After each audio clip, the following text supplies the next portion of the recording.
기원전 4세기 중국의 철학자 맹자는 자신이 쓴 책 맹자에서 이런 말을 했습니다.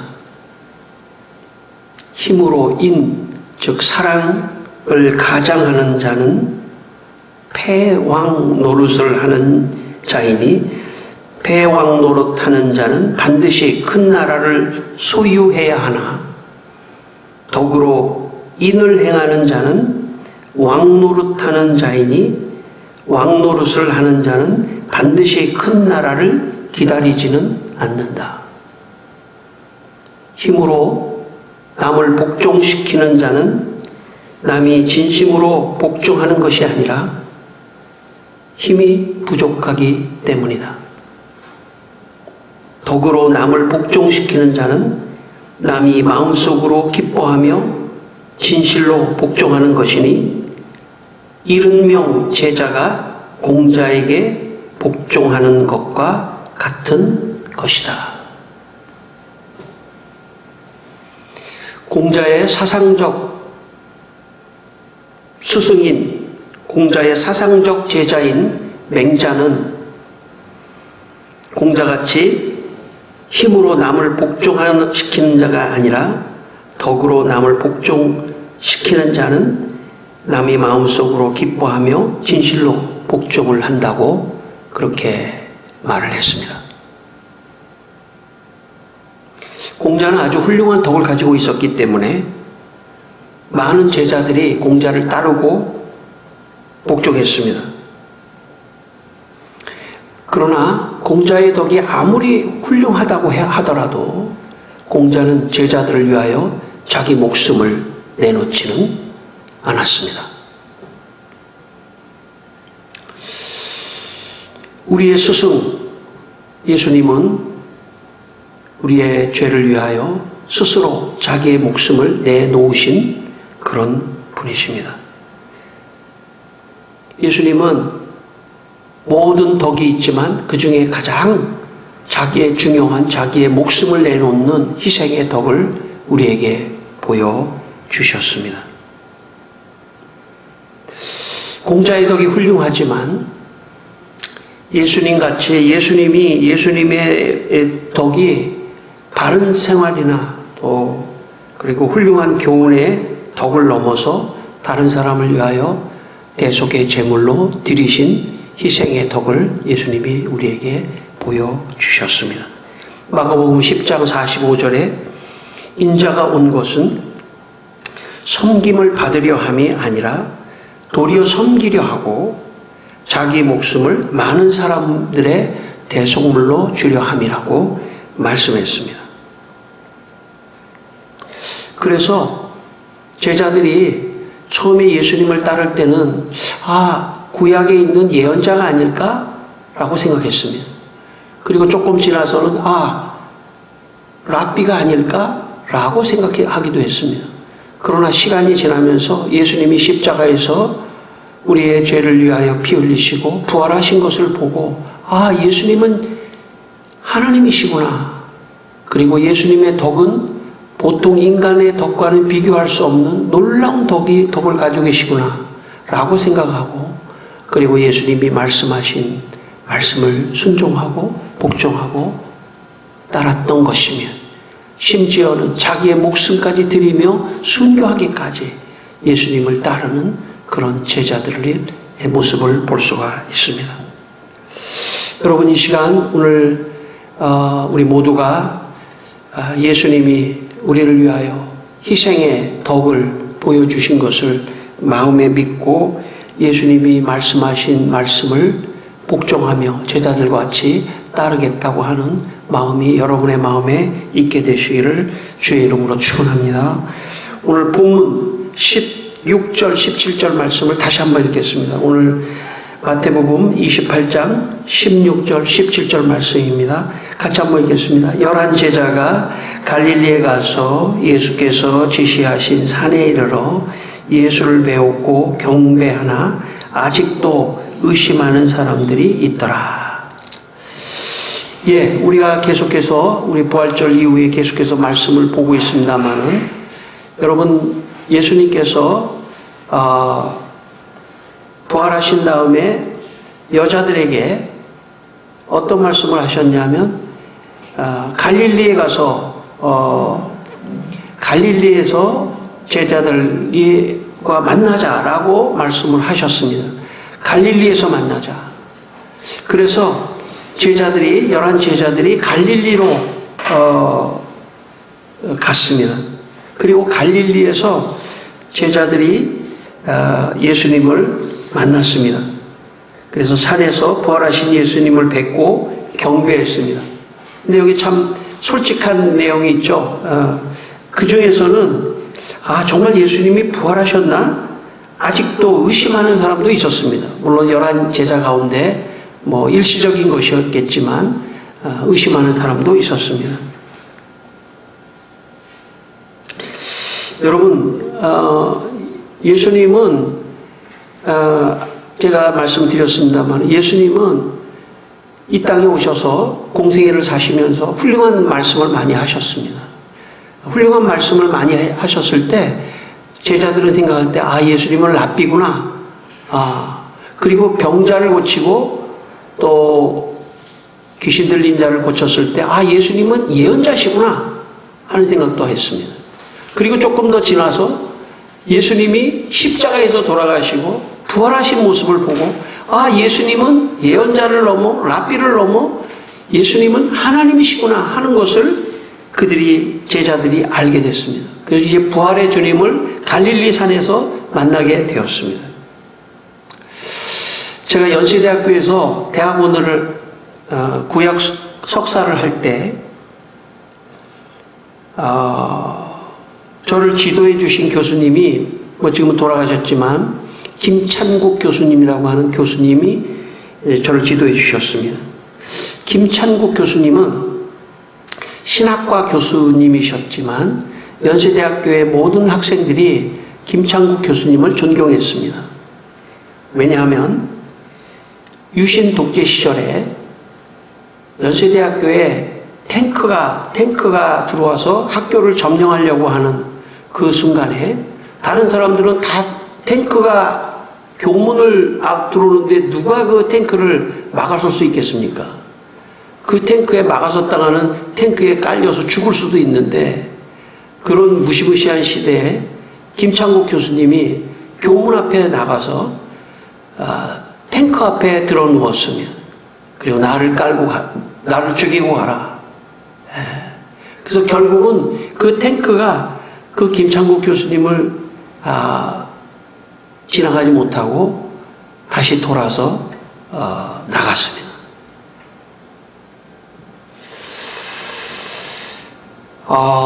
정말 신앙이 뭐냐? 어떤 자기 희생이 동반되지 않는 신앙은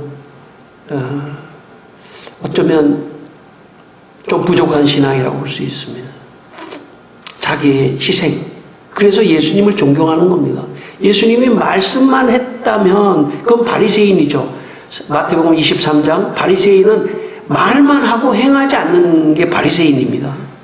예수님은 말씀하시고 자기가 희생하시고 부활하시고.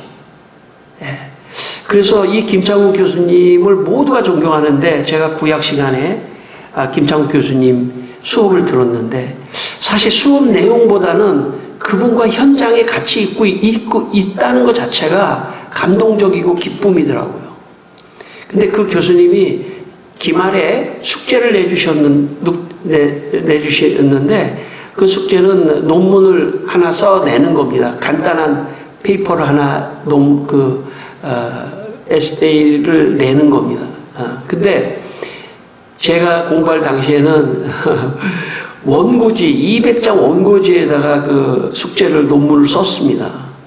그런데 200장 원고지에서 논문을 쓰고 제출하고 그냥 그 성적을 매기는 게 아니라 그 교수님이 일일이 빨간 펜으로 그 틀린 곳을 수정을 해 주셨어요. 그러면 그 수정한 거를 다시 지금 같으면 뭐 컴퓨터상에서 수정해가지고 내면 되지만은 그게 아니라 200장 원고지를 다시 처음부터 써야 되는 거예요. 얼마나 힘들고 귀찮은 일입니까?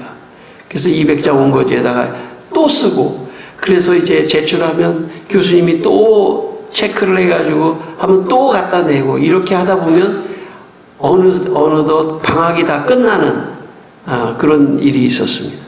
그런데 제가 그걸 수정을 하면서도 기분이 좋은 건,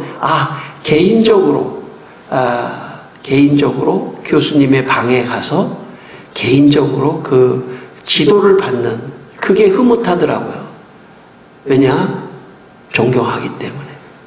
개인적으로 몇 번을 수정을 해서 가더라도 마음에 흐뭇하고 그분과 함께 있는 게 좋고, 또 그분이 말씀하시면 순종하고 복종해야겠다라고 하는 그런 마음이 생기더라고요.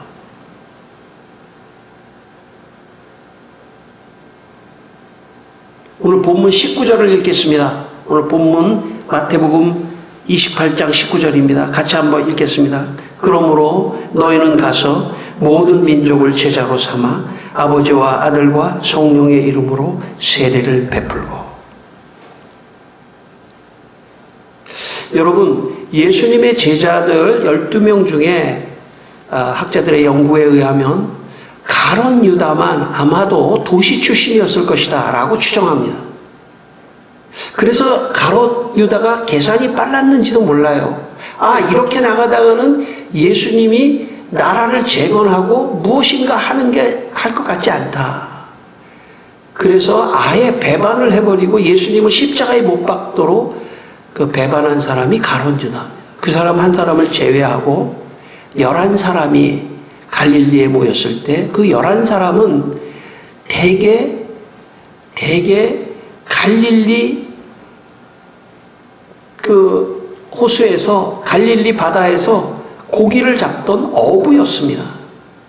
그들의 출신이 어부였습니다. 지식인이 아닙니다. 그냥 노동자입니다. 어부들입니다. 대개. 그런 그들에게 예수님께서 어떻게 명령을 하셨냐면 모든 민족에게 가서 제자를 삼으라는 것입니다. 여러분, 인간적으로 현실적으로 이 사람들은 갈릴리 밖을 거의 나가보지 못한 사람들입니다. 예루살렘 정도 갔다 왔지만 예루살렘이 서울이라고 그러면 시골에서 그냥 서울 구경 한 번 정도 해본 사람들입니다. 외국은 한 번도 나간 적이 없는 사람들이 이 11명의 제자들입니다. 그런데 예수님께서 이 아무것도 경험해보지 못한, 외국도 경험해보지 못한 이 11명의 제자들에게 너희들이 모든 민족으로 가서 제자를 삼으라고 말씀했습니다. 인간적으로는 어려운 얘기죠. 그렇지만 존경하기 때문에, 예수님을 존경하기 때문에, 예수님의 희생의 덕을 존경하기 때문에, 예수님의 그 부활의 놀라운 덕을 존경하기 때문에 예수님의 말씀을 들고 그들은 전 세계로 흩어져 최초의 기독교 선교사가 됩니다. 1706년 7월 9일 덴마크 할레 선교회는 지겐 발크와 플루차우라고 하는 두 사람을 인도 트랑케바르라고 하는 곳에 개신교 최초의 선교사로 보냅니다. 그들이 인도에서 선교회에 보낸 선교 편지에 이런 내용이 나옵니다. 지난해 우리는 5개의 학교에서 하나님의 도우심으로 8명의 고급반 타밀 학생들과 선교 세미나를 시작했습니다. 인쇄소에는 포르투갈어와 아리아노의 활자가 마련되어 있습니다. 그것의 도움으로 우리는 지금까지 이 땅의 주민들에게 말씀을 인쇄하며 가르쳤습니다. 덴마크, 영국, 그리고 독일에 있는 친구들이 해마다 선별된 책들을 모아서 보내주었고, 그것을 통해 우리는 다양한 언어로 도서관을 꾸밀 수 있었습니다. 1708년 10월 17일 신약 성경을 타미로, 인도 말입니다. 타미로로 번역하는 일을 시작하였습니다. 그리고 우리는 이 일을 1711년 3월 31일에 하나님의 인도하심으로 원하던 목표에 이르게 되었습니다. 하나님은 이 교도들의 영원한 구원을 완성하실 것입니다. 여러분, 지겐 발크와 또 한 명의 선교사가 최초로 인도의 선교사에 가서 학교를 만들고 성경을 번역하고 그리고 교육 사업을 하고 도서관을 만들고 그들에게 복음을 전해서 구원을 얻도록 했습니다. 이 정신은 바로 오늘 갈릴리 산에서 예수님께서 제자들에게 명령하신 명령을 순종하고 복종하고 따랐던 것입니다.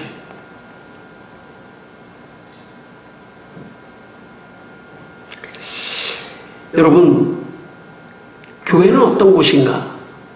교회는 바로 갈릴리 산입니다. 여기가 갈릴리 산입니다. 예수님의 마지막 명령, 모든 너희들은 가서 모든 족속으로 제자를 삼으라고 하시는 마지막 명령을 듣는 갈릴리 산이 바로 교회입니다. 교회의 사명은 모든 민족에게 복음을 전하는 사명을 가지고 있습니다. 이것이 교회의 사명입니다. 교회는 그렇게 해야 합니다. 가까이에는 내 주위에 있는 사람에게 예수를 전하는 것일 뿐만 아니라 멀리까지는 정말 예수를 온 세상 모든 민족에게 전하는 그런 곳이 교회입니다. 교회는 선교하기 위하여 존재합니다. 우리 교회도 가까이에는 우리 주위에 있는 사람들이 하나님 앞에 돌아올 수 있어서 예배를 드리고 믿음을 가질 수 있도록 복음을 전하고 예배를 드리고 또 멀리까지는 항상 모든 민족에게 가서 제자로 삼고 세례를 주고 말씀을 가르치라는 주님의 명령을 마음에 간직하면서 예배를 함께 드려야 하는 것입니다. 오늘 본문 20절을 읽겠습니다. 20절 말씀입니다. 같이 읽습니다. 내가 너희에게 분부한 모든 것을 가르쳐 지키게 하라. 볼지어다 내가 세상 끝날까지 너희와 항상 함께 있으리라 하시니라. 여러분, 예수님께서 모든 민족에게 제자를 삼고 두 가지 일을 하라고 말씀하셨습니다. 첫 번째는 뭐냐면 세례를 주는 것입니다. 교회는 세례를 주는 곳입니다. 세례라고 하는 것은 뭐냐면 세례라고 하는 것은 모든 성도들 앞에서 공개적으로 나 예수 믿습니다 하는 것을 공개하는 것입니다. 나 지금까지 내 마음속에 예수님을 마음으로 믿고 있었지만 마음으로 믿어 의에 이르고 입으로 시인하여 구원에 이른다고 말씀하신 것처럼 내가 이제 모든 교인들 앞에서 나 예수 믿습니다 하고 공언하는, 공포하는 그게 세례입니다. 그러므로 교회에 왔을 때 처음에는 믿음이 없지만 예배를 자꾸 드리다 보면 믿음이 생깁니다. 여러분, 믿음이 어떻게 생길까요? 성경 말씀은 말씀을 들으면서 믿음이 생긴다고 말씀합니다. 그러니까 예배를 드리면서 말씀을 듣는 순간 믿음이 생기는 겁니다. 그러다 보면 세례를 받고 싶고 그래서 세례를 받게 하는, 그런데 세례를 줄 곳이 있어야 되지 않습니까? 교회가 세례를 주는 곳입니다. 두 번째, 교회는 예수님이 분부한 모든 말씀을 가르쳐 지키게 하는 곳입니다. 여러분, 설교라고 하는 것은 예수님의 말씀을 지금이 무엇인지를 가르치는 그런 시간입니다.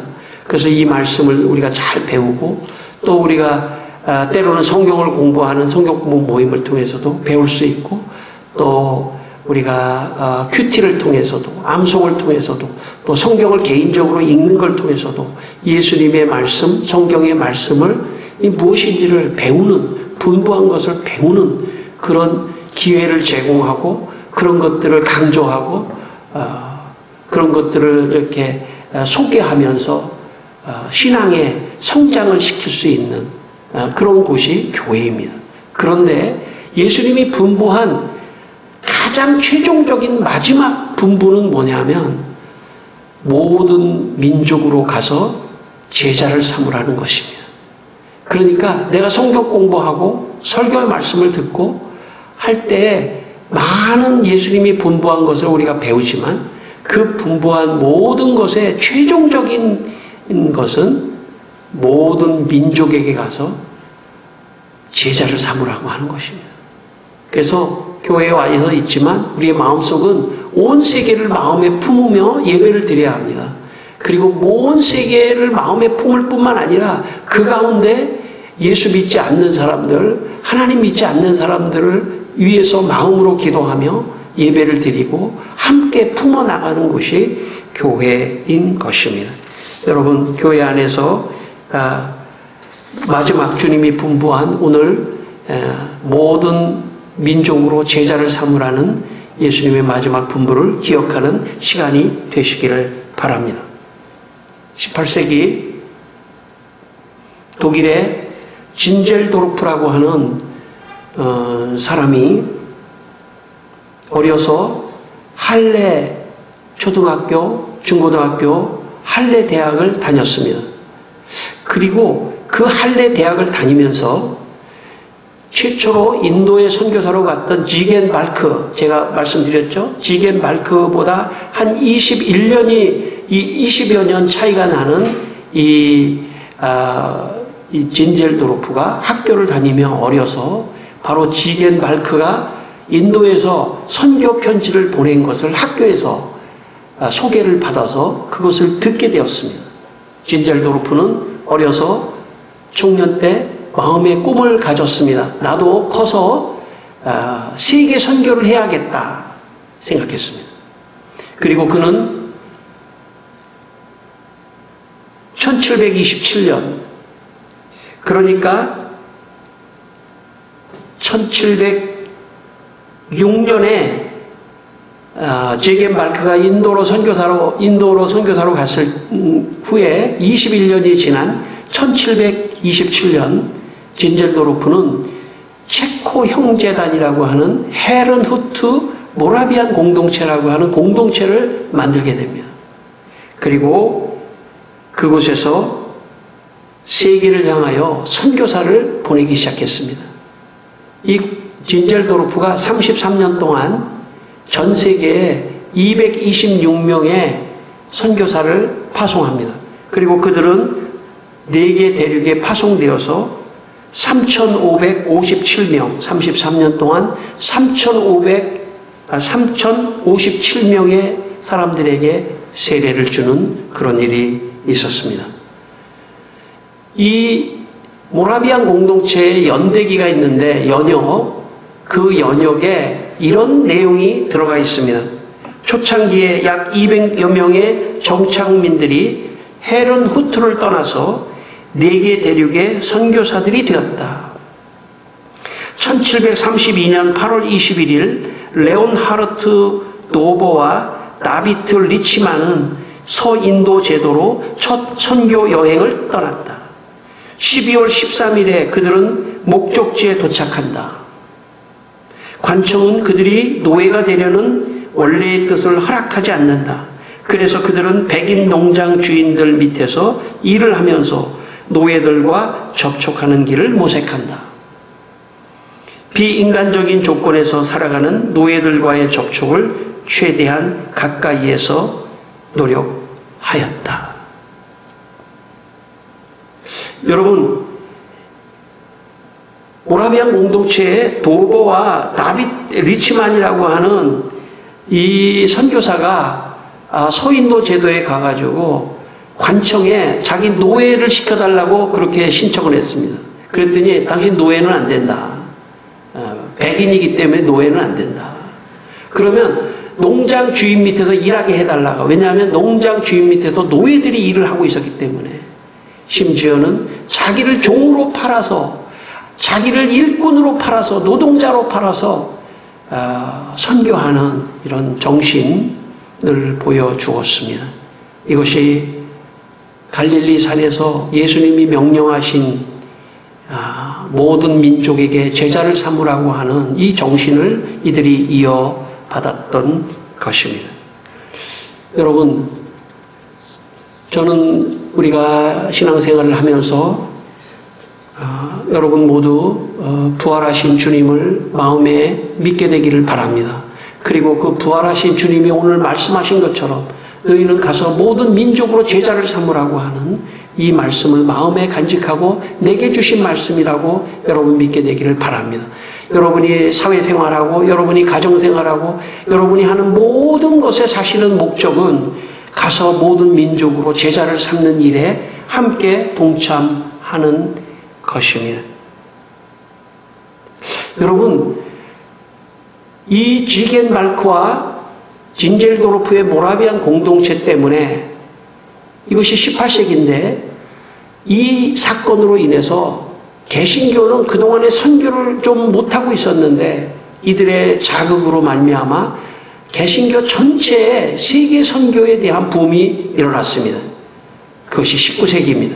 그래서 19세기는 세계 선교의 개신교, 세계 선교의 세기라고 말할 정도로 19세기에 수많은 선교사들이 전 세계로 갔는데 그 중에 언더우드 아펜젤로와 같은 선교사, 그 이전에도 많이 다른 선교사 있습니다만은 그런 선교사들이 한국에 들어왔고 그리고 한국에서 복음을 전했고 교회를 세웠고 학교를 세우고 병원을 세우고 성경을 번역하고 그래서 오늘 우리 교회도 그것에 참 혜택을 받고 우리 교회도 그거의 일환으로 우리 교회가 오늘 여기에 있는 것입니다. 여러분, 우리나라는 여러분 알다시피 5,000년 동안 밥을 제대로 못 먹고 살았던 가난한 민족이었습니다. 여러 가지 이유가 있지만 저는 복음이 들어왔기 때문에 사람이 변하는 것입니다. 복음이 들어오면 사람이 변하면 가난을 내쫓습니다. 왜냐하면 복음이 들어오지 않으면 사람이 게을러지기 때문에 일하지 않고 열심히 살지 않습니다. 그러나 가난한 곳에도 복음이 들어가면 사람이 변하기 때문에 가난도 물리치고 잘 살게 되는 것입니다. 그래서 예수 믿는 겁니다. 여러분, 가정도 예수를 안 믿으면 결국은 가정도 싸우고 가정도 너무나 혼란스러운 가정이 됩니다. 그러나 예수를 믿으면 그 가정도 좋아지고 자녀도 좋아지고 다 행복해지는 것입니다. 나라도 마찬가지입니다. 나라도 예수 믿는 사람이 많아야 그 사람이 정의를 외치고 자유를 외치고 나라를 잘 지켜내고 나라가 좋아지는 것입니다. 그래서 예수님이 모든 인생의 모든 문제는 복음을 받을 때만이 해결되는 것입니다. 그래서 온 민족에게 가서 복음을 전하는 것 자체가 그 민족을 살리는 것이고 가난으로부터 퇴치하는 것이고 모든 불의로부터 정의로운 나라가 되는 것이며 그러므로 예수님이 모든 민족의 문제점을 아시고 계시기 때문에 그건 복음으로만 해결될 수 있기 때문에 복음으로만 가능한 것입니다. 제가 제일 먼저 망원도에서 교육전도사를 했는데 거긴 가난한 동네입니다. 그런데 이상영 전사님이 거기서 교회를 세우니까 그리고 그 사람들이 밤에 야학도 가르치면서 사람들을 깨우기 시작했습니다. 제가 그 다음 세대에 가서 그 광경을 봤는데 첫 시대에 그 이상영 전사님한테 배웠던 사람들이 열심히 사는 겁니다. 그래서 가난도 극복하고 하는 것을 제가 보았습니다. 복음만이 가난도 극복하고 내 성격도 고치고 내 게으름도 고치고 가정도 살리고 국가도 살리고 사회도 살리기 때문에 모든 민족에게 복음을 전하라고 한 것입니다. 마지막으로 온누리 교회는 한국의 모라비안 공동체같이 선교하는 교회입니다. 현재 온누리 교회는 70여 개국에 선교사를 보내고 있고 선교지에 340개의 교회를 개척했습니다. 2023년 4월 6일 기준 온누리 교회 선교사는 2216명입니다. 아마 지금은 더 많아졌을 겁니다. 제가 온누리 교회 부목사로 있을 때 하영조 목사님이 성도들에게 강조하는 말이 있었습니다. 떠나든지 보내든지 하는 선교사가 되라. 떠나는 선교사가 되든지 보내는 선교사가 되든지 그래서 떠나는 선교사를 위해서 후원하는, 보내는 선교사가 되든지, 아니면 내가 선교사로 나가든지. 저도 어떤 의미에서는 저도 오늘 이 교회가 파송한 떠나는 선교사로 오늘 저는 여기에 와서 교회를 개척하고 특별히 예수 안 믿는 사람들을 전도하는, 선교하는 교회를 지금 사역을 하고 있다고도 말할 수가 있습니다. 성도 여러분, 여러분이 교회에 오시는 목적은 무엇입니까? 여러분이 교회에 오시는 목적은 첫 번째 예수 믿고 구원 얻는 것입니다. 그리고 두 번째 목적은 떠나는 선교사가 되든지 보내는 선교사가 되어야 합니다. 그리고 함께 이 교회를 지키는 것 자체가 선교입니다. 이 교회에 여기 와서 정말 여러분 감사합니다. 고맙습니다. 제가 볼 때 예배 시간에 같이 여기 앉아서 예배를 같이 드린다는 것 자체가 이미 선교입니다. 그리고 복음을 감당하는 것이고 십자가를 지고 가는 것입니다. 주님이 꼭 기억하실 것입니다. 여러분의 삶에 선교하는 여러분의 삶이 되시기를 주의 이름으로 축원합니다. 기도하겠습니다. 우리 한번 기도하겠습니다. 다 같이 기도하실 때 하나님 아버지, 주님께서 갈릴리